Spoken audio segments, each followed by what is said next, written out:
Welcome to 365 days current affairs. आज हम अपने अगले वीडियो के साथ आए हैं। देखिए, क्या पठानकोट जैसा फिर से कोई टेरर अटैक होने वाला है? ड्रोन यूज़ किए गए हैं जम्मू एयरपोर्ट ब्लास्ट पे, और उम्मीद ये दिखाई जा रही है कि ये ब्लास्ट पाकिस्तान के सपोर्ट से किया गया है या पाकिस्तान ने इसकी साजिश रची है। देखिए, अभी JNK का मुद्दा थोड़ा सही हो रहा है और हम लोग वहाँ के पॉलिटिकल लीडर से बात कर रहे हैं, वो बात अलग है। महबूबा मुफ्ती एंड अब्दुल्ला साहब अपना ही राग अलाप रहे हैं।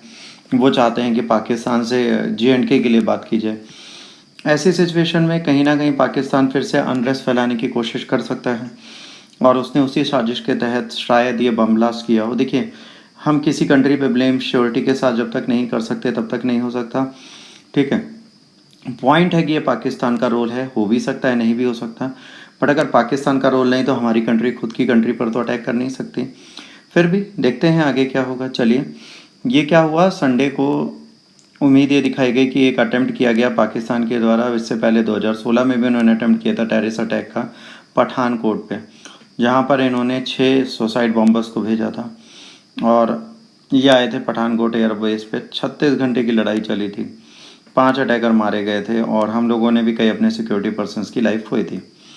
ऐसे ही कुछ अटैक करने की कोशिश फिर की गई। इस बार इन्होंने क्या किया, IEDs बांध दी 2 ड्रोन्स पे, और उन्हें GPS से लोकेशन पर लाए, टारगेट पे लाए, और वहाँ पर रख के उन्होंने कोशिश की इसको करने की। देखिए, ऐसे कोई सीरियस थ्रेट जो इंस्टॉलेशंस होते हैं वहाँ पर कभी भी अटैक नहीं किया जाता वॉर टाइम को छोड़ के। अगर बेसिक इंस्टॉलेशंस पे अटैक होता है, जैसे एयरबेस है, आर्मी बेस है, तो ये बहुत ज़्यादा हाईटेक माना जाता है, बहुत ज़्यादा इशूअल माना जाता है, और इसके बाद बैटल भी हो सकती है। अगर ये प्रूफ होता है उसके बाद इंडिया क्या करती है तो बात अलग है। बट बहुत लो इंटेंसिटी का ये बैटल वो था ब्लास्ट, जिसमें अभी तक किसी का लॉस नहीं हुआ। ऑल दो जो हमारे डिफेंस मिनिस्टर हैं Rajnath Singh, he immediately talk to vice air chief air marshal HS Arora कि जो एक्सीडेंट हुआ है, जो इंसिडेंट हुआ है एयरफोर्स में, उसमें क्या लॉस हुआ है। और एयर मार्शल विक्रम सिंह बहुत जल्दी वहाँ पर पहुँचने वाले हैं उन सिचुएशन को देखने के लिए। जाहिर सी बात है, पहला हुआ 1:40 पे सुबह तड़के, मतलब मॉर्निंग में, और उसके बाद दूसरा हुआ थोड़े देर बाद ग्राउंड पे। तो ये 2 ब्लास्ट इतने हाई इंटेंसिटी के थे कि 2 किलोमीटर के रेडियस से भी इन्हें सुना जा सका। इसके बाद एयरफोर्स ने भी बोला 2 लो इंटेंसिटी एक्सप्लोजन हुए थे संडे मॉर्निंग को, और technical area Jammu Kashmir air force station के आसपास। तो एक ने माइनर डैमेज किया है बिल्डिंग की रूफ को, और अदर ओपन एरिया में था, कोई डैमेज नहीं कर पाया। बट अभी तक कोई भी ऐसी कैजुअलिटी की रिपोर्ट नहीं है।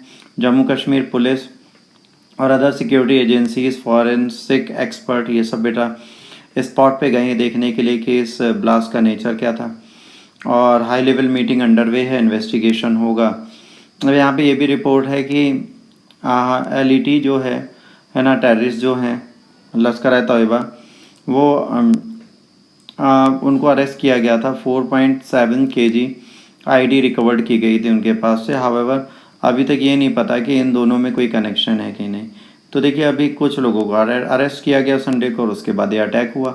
तो कहीं ना कहीं पाकिस्तान का रोल सामने दिखता है, और जाहिर सी बात है इससे पहले भी कई जगह इन्होंने इसी महीने में बहुत ज़्यादा एक्सप्लोजिव डिफ्यूज़ किए हैं, और इससे ये सस्पिशियस है कि IED planted steel container 10 kg का था, जो गवर्नमेंट क्वार्टर आज कनपुरा के पास मिला था, उसको भी इन्होंने डिस्पोज किया था।